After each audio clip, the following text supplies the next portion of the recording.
वो दौर था जब हमारे महापुरुषों ने हमारे लिए लड़ाइयाँ लड़ी। मैं आज इस दिल्ली से आवाज करना चाहता हूँ कि जब ज्योतिबा फुले हमारे लिए लड़ रहे थे, स्कूल बना रहे थे, उस तरह शासक जालिम नहीं था। याद रखना, बाबा साहब डॉक्टर अंबेडकर जब हमारे लिए लड़ रहे थे तो शासक जालिम नहीं था। इस समय देश भारत की गद्दी पर आपके अकर्मण्यता की वजह से, आपकी जातिवाद की वजह से, आपके निठल्ले होने की वजह से देश पर जो शासक बैठे हैं वो जालिम हैं, उनका न्यायिक चरित्र नहीं है। इसलिए आपकी एक भी आवाज को वो सुन नहीं रहे। इसलिए मैं आज पूरे देश से आह्वान करता हूं, सभी जिंदा लोगों से, अंबेडकरवादियों से, मानवतावादियों से, संविधानवादियों से कि और इससे खराब वक्त नहीं आएगा जितना खराब वक्त चल रहा है। और इसको सुधारने का एक ही तरीका है कि जिनकी संख्या कम थी उन्होंने सिस्टम बनाया और सिस्टम बना के देश पर कब्जा कर लिया।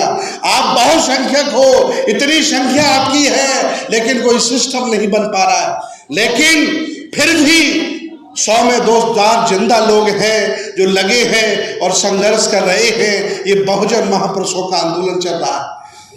हम लोगों को डराया जा रहा है कि 2025 में संविधान खत्म हो जाएगा, हिंदू राष्ट्र बना देंगे।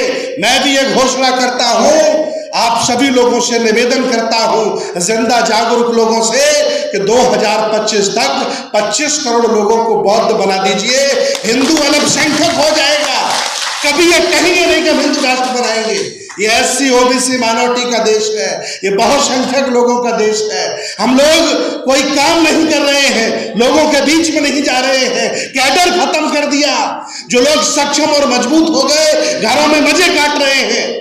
सही बात तो यह है कि जो बेचारा चाहे यूट्यूबर के तौर पर, चाहे काम करने के तौर पर आज जो काम कर रहा है वो साधन विहीन व्यक्ति है। और जिनके पास साधन है वो कह रहा जातिवाद है ही नहीं, वो कह रहा छुआछूत है ही नहीं, और कोठियों में बैठ करके मजे काट रहा है। इसलिए मैं चाह रहा हूं, भले ही हम साधन विहीन हैं, अगर हम मिलकर के काम करेंगे तो देश आजाद होगा, तीसरी आजादी भी मिलेगी, संविधान भी बचेगा और हक अधिकार भी हमारे मिलेंगे।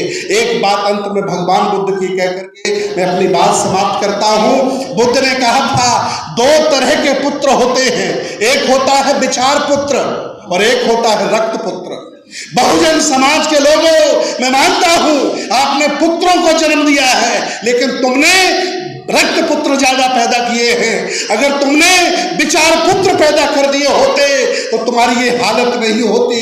आज देश में जो समाज का काम कर रहे हैं, धर्म का कार्य कर रहे हैं, संघर्ष कर रहे हैं, चाहे वो स्वामी प्रसाद मौर्य हो, चाहे राजेंद्र पाल गौतम हो, चाहे भंते सुमित रतन हो, चाहे सुजीत सम्राट हो, चाहे राहुल नागपाल हो, चाहे शशि भूषण हो, ये विचार पुत्र हैं तुम्हारे, ये विचार पुत्र हैं तुम्हारे।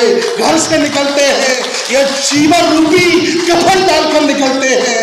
कभी भी हमें कोई मार सकता है, ये हम जानते हैं, फिर भी हम लड़ रहे हैं। इसलिए क्योंकि हम लोग कोई गरीब लोग नहीं हैं, छोटे लोग नहीं हैं, अछूत लोग नहीं हैं। इस देश भारत के पुराने राजा महाराजा इसलिए लड़ रहे हैं और अपने पुरखों के देश को बचाएंगे, सबको साथ लेकर के चलेंगे और देश को बौद्धमय बनाएंगे और इन जालिमों से भी लड़ेंगे जो हमें अछूत, नीच और छोटा कहते हैं। बहुत बहुत धन्यवाद, बहुत बहुत साधुवाद। इंकलाब जिंदाबाद। नमो बुद्धाय।